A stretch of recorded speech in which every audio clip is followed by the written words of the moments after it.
So the regular old importing various libraries. Hold on.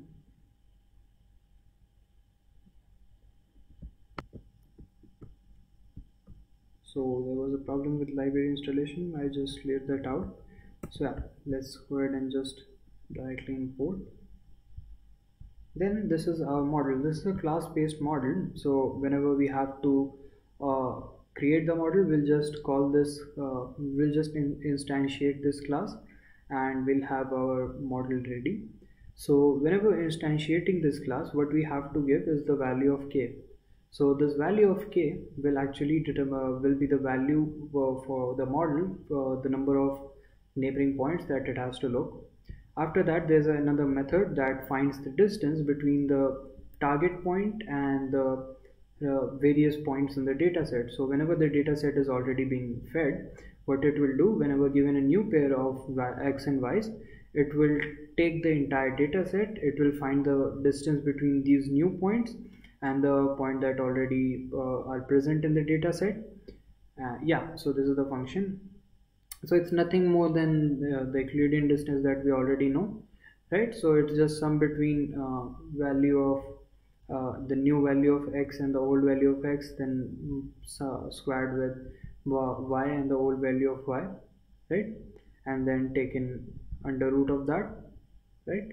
So it's just a formula for Euclidean distance. I don't think there's much to discuss there. So whenever the model is after, actually, you know what, this fit value will, sorry, fit function will come before the distance function, because you start the model, you instantiate it, then you fit it with the data, means your training data. After that you call the predict method. You can't actually call the distance method, because it's actually it's a private method, or sorry, it's a private function, yeah, method, whatever you want to call it, your school of coding, whatever, method or function. So yeah, it's a private function. So in Python, to make a function or a class variable public, you don't put this, and whenever you have to make it private, you put double of this, double underscore, and whenever you have to make it protected, you just put one of these. So yeah, this distance method won't be called explicitly, but the predict method will be. So you will pass the xt, right? So given this xt, what we'll do is that for every value in this new xt or testing data set, we'll find the distance between every point in this test data set and Euclidean distance by calling self.distance method, and using that distance, what we'll do is we'll actually arrange all these points, right? And we'll arrange all these points in a descending order, so that we have every distance sorted from lowest to highest, and then we'll select the top k distances, right?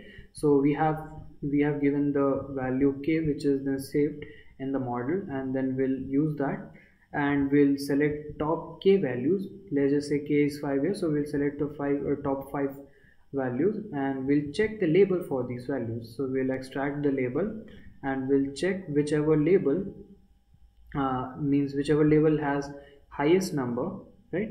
So we'll find the unique values, right, unique labels, and then select the top k of them from this list of top k data points, and then we'll append it to our output yt. So even if there is just one instance of data that we want to find for prediction, or we want to test, it will just append it to yt and return you the value yt, right?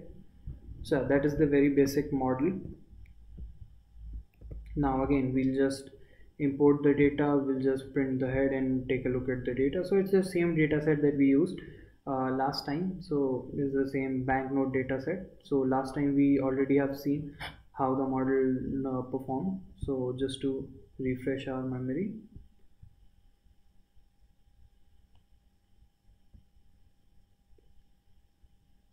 so again, the reason of keeping this data set constant throughout the course is that we want to keep on understanding how different model actually work when the data is same.